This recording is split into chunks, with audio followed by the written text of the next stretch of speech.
नमस्कार दोस्तों। माता पार्वती ने एक बार मृत्यु लोक पर घटित घटनाओं को देख करके भगवान शंकर से 3 प्रश्न किए। एक बार की बात है, जब माता पार्वती कैलाश पर भगवान शंकर से मिलने जा रही थी, तभी अचानक ही उनकी नज़र पृथ्वी लोक पर पड़ी, जहां उन्होंने देखा कि कुछ मनुष्य सुखी हैं तो कुछ दुखी हैं। कोई मनुष्य अपने माता पिता की सेवा कर रहे हैं तो कोई अपने माता पिता को ठोकरें मारकर घर से निकाल रहे हैं। यह देखकर माता पार्वती के मन में कुछ प्रश्न उठे। वह कैलाश पहुंची और भगवान शिव से बोली, प्रभु, मेरे मन में आज 3 प्रश्न उठ रहे हैं। तब भगवान शिव बोले, ठीक है पार्वती, तुम मुझे 3 प्रश्न बताओ। मैं तुम्हें तुम्हारे तीनों प्रश्नों के उत्तर दूंगा और तुम्हें संतुष्ट करने की कोशिश करूंगा। तब माता पार्वती बोली, प्रभु, मेरा पहला प्रश्न है, इस संसार में सबसे नरम चीज क्या है? मेरा दूसरा प्रश्न है, संसार में सबसे मीठी चीज क्या है? मेरा तीसरा प्रश्न है, मनुष्य की कौन सी आदत उसे अमीर और कौन सी आदत उसे गरीब बना देती है? तब भगवान शिव बोले, पार्वती, मैं तुम्हें एक कहानी सुनाता हूँ। तुम इस कहानी को ध्यान से सुनना। तुम्हें तुम्हारे तीनों प्रश्नों के उत्तर इस कहानी में मिल जाएंगे। तब भगवान शिव बोले, सुनो पार्वती, एक नगर में एक व्यापारी रहता था। उसकी 3 बेटियां थी, तीनों ही बहुत सुंदर थी। एक दिन व्यापारी को अपने व्यापार के लिए दूसरे देश जाना था। उसके मन में विचार आया कि जब मैं दूसरे देश जा ही रहा हूँ, तो क्यों नहीं अपनी बेटियों के लिए भी कुछ लेकर आऊं। परंतु क्या लेकर आए यह समझ नहीं पाया। इसलिए अपनी बेटियों के पास गया और अपनी बड़ी बेटी से पूछा, बेटी, तुम मुझे कितना प्यार करती हो?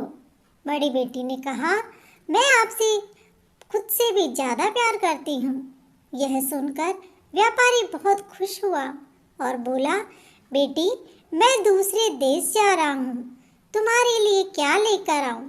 बड़ी बेटी बोली, पिताजी, मुझे सोने का पायल चाहिए। व्यापारी ने कहा, ठीक है, मैं तुम्हारे लिए सोने की पायल लेकर आ जाऊँगा। फिर उसने अपनी दूसरी बेटी से पूछा, बेटी, तुम मुझसे कितना प्यार करती हो? दूसरी बेटी बोली, पिताजी, मैं सबसे ज़्यादा प्यार यदि किसी से करती हूँ तो सिर्फ आपको। यह सुनकर व्यापारी खुश होकर बोला, बेटी, मैं दूसरे देश जा रहा हूँ, वहाँ से तुम्हारे लिए क्या लेकर आऊँ? तो दूसरी बेटी ने कहा, मुझे सोने के झुमके चाहिए। व्यापारी ने कहा, ठीक है, मैं तुम्हारे लिए सोने के झुमके लेकर आ जाऊंगा।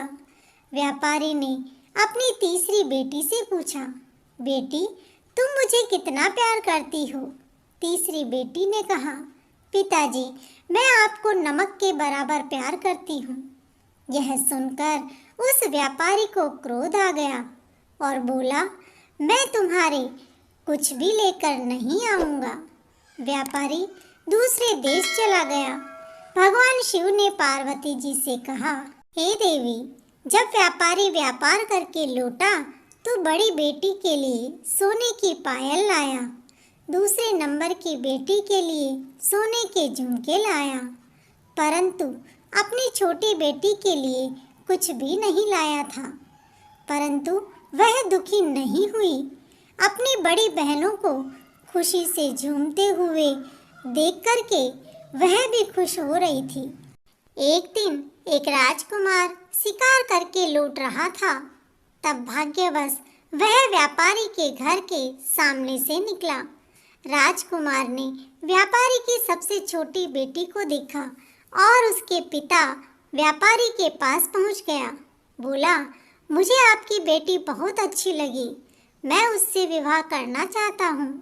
व्यापारी ने कहा, मैं पहले अपनी दोनों बड़ी बेटियों का विवाह करूँगा, उसके बाद छोटी का, आप चाहो तो मेरी बड़ी बेटी से विवाह कर सकते हैं, वह भी बहुत सुंदर है। भगवान शिव ने कहा, हे पार्वती, जब राजकुमार ने व्यापारी की बड़ी बेटी को देखा तो व्यापारी से बोला, मैं अपने माता पिता को आपकी बड़ी बेटी दिखाऊंगा, उन्हें पसंद होगी तो विवाह कर लूंगा, अन्यथा आपकी बेटी को घर लाकर छोड़ दूंगा। व्यापारी ने अपनी बड़ी बेटी को राजकुमार के साथ जाने की आज्ञा दे दी। राजकुमार उसे अपने महल में ले गया। वहां उसे सबसे पहले एक कमरे में ले गया और एक नरम आसन पर बैठाया।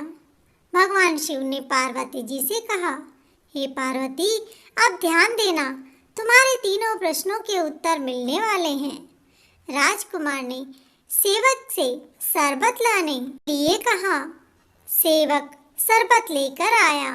राजकुमार के कहने पर व्यापारी की बेटी आसन पर बैठी और शरबत को पिया तो उसका मन प्रफुल्लित हो उठा। राजकुमार ने उससे कहा, मुझे एक बात बताओ, क्या तुम पहले इससे अधिक नरम आसन पर बैठी हो? शरबत से अधिक मीठा कुछ पिया है? राजकुमार के प्रश्नों का उत्तर देती हुई वह बोली, मैं इससे पहले इतने नरम आसन पर नहीं बैठी और न ही शरबत से ज़्यादा मीठा और अच्छा कुछ पिया है। यह सुनकर राजकुमार बोला, इस तरह का उत्तर रानी होने के योग्य नहीं हो सकता, इसलिए मैं तुम्हें तुम्हारे पिता के घर छोड़ आता हूँ। फिर उसे घोड़े पर बैठाकर व्यापारी के घर गया और बोला, मैं आपकी बड़ी बेटी से शादी नहीं कर सकता। मैंने इससे 2 प्रश्न पूछे जिनके उत्तर रानी होने के योग्य नहीं थे। तब व्यापारी ने कहा, ठीक है, तुम मेरी दूसरी नंबर की बेटी को ले जाओ। राजकुमार उसे लेकर महल के उसी कमरे में ले गया। उसे वही नरम आसन बैठने के लिए दिया और शरबत पिलाया। फिर उससे भी वही प्रश्न किए कि क्या तुम इससे पहले कभी अधिक नरम आसन पर बैठी हो? शरबत से अधिक मीठा कुछ पिया है? राजकुमार के प्रश्नों का उत्तर देती हुई वह भी बोली, मैं इससे पहले इतने नरम आसन पर नहीं बैठी और ना ही शरबत से ज़्यादा मीठा और अच्छा कुछ पिया है। यह सुन राजकुमार बोला, यह उत्तर रानी बनने योग्य नहीं है, मैं तुमसे विवाह नहीं कर सकता। फिर राजकुमार उसे भी घर छोड़कर व्यापारी की तीसरी बेटी को महल में लेकर आया। उसे भी वही आसन बैठने के लिए दिया। फिर शरबत पिलाया।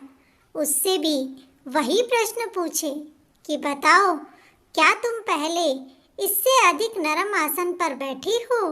शरबत से अधिक मीठा कुछ पिया है? राजकुमार के प्रश्नों का उत्तर देती हुई व्यापारी की तीसरी बेटी हंसकर बोली, तुम्हारा पहला प्रश्न है कि क्या मैं पहले इससे अधिक नरम आसन पर बैठी हूँ? तो हाँ, मैं बैठी हूँ। इससे भी अधिक नरम आसन माँ की गोद होती है, जिसमें मैं झूली हूँ। तुम्हारा दूसरा प्रश्न है कि क्या मैंने कभी शरबत से भी मीठा अधिक कुछ पिया है? तो हाँ, मैंने पिया है। शरबत से भी अधिक मीठा माँ का दूध होता है, जो पीकर मैं बड़ी हुई हूँ। राजकुमार उसके उत्तर सुनकर संतुष्ट हुआ और उसके साथ विवाह कर लिया। विवाह में व्यापारी भी उपस्थित थे। राजकुमार ने अपने विवाह में बहुत से अच्छे अच्छे पकवान बनाए थे। व्यापारी भोजन करने बैठा तो सभी पकवान और स्वादिष्ट सब्जियां परोसती गई। अब व्यापारी ने भोजन करना शुरू किया तो सब्जी में नमक कम था। जो भी सब्जी खाई उन सब में नमक कम था, जिसके कारण उसे किसी प्रकार का कोई स्वाद नहीं आया। उस व्यापारी ने राजकुमार को बुलाया और कहा, यह कैसी दावत है जिसमें किसी भी सब्जी में नमक नहीं है। भला बिना नमक के कोई भी सब्जी में स्वाद कैसे आएगा? तब राजकुमार बोला, ये सारी सब्जियां आपकी बेटी ने ही बनाई है। यह सुनकर उसे क्रोध आ गया और अपनी बेटी को बुलवाया और बोला, यह कैसा मजाक है? तुमने कैसी सब्जियां बनाई हैं? भला नमक के बिना सब्जी का स्वाद कैसे मिलेगा? व्यापारी की बेटी बोली, पिताजी, एक दिन आपने मुझसे पूछा था कि मैं आपसे कितना प्यार करती हूँ, तो मैंने कहा था नमक के बराबर। तब आप मुझ पर क्रोधित हुए थे और आज आपको उसी नमक की आवश्यकता पड़ गई। पिताजी, सब्जी चाहे कितनी भी स्वादिष्ट हो, परंतु असली स्वाद तो नमक से ही आता है। आज आपके सामने इतने मेवा मिष्ठान रखे हैं, परंतु आपने इन सब के बीच में नमक को याद किया है, क्योंकि उसके बिना सब स्वाद फीके हैं। तब व्यापारी को अपनी गलती का एहसास हुआ और अपनी बेटी को गले से लगा लिया। भगवान शिव ने कहा, हे पार्वती, तुम्हें तुम्हारे 2 प्रश्नों के उत्तर मिल गए हैं। तुम्हारा तीसरा प्रश्न था, मनुष्य की कौन सी आदत उसे अमीर और कौन सी आदत उसे गरीब बना देती है? तो अब इसका उत्तर ध्यान से सुनना। व्यापारी की 3 बेटियां थीं। बड़ी दोनों बेटियां अपने पिता से जान से भी ज़्यादा प्यार करती थीं, तो उनको केवल सोने का पायल और सोने के झुमके मिले।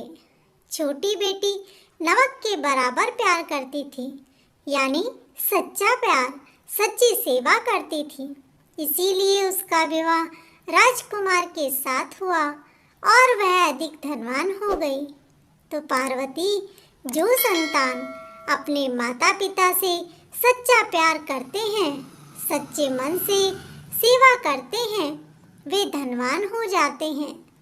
पर जो अपने माता पिता का अनादर करते हैं, उनके पास लक्ष्मी नहीं रुकती और जीवन में हमेशा कष्ट को भोगते रहते हैं। तो बोलो माता पार्वती की जय, भगवान शंकर की जय, अपने अपने माता पिता की जय।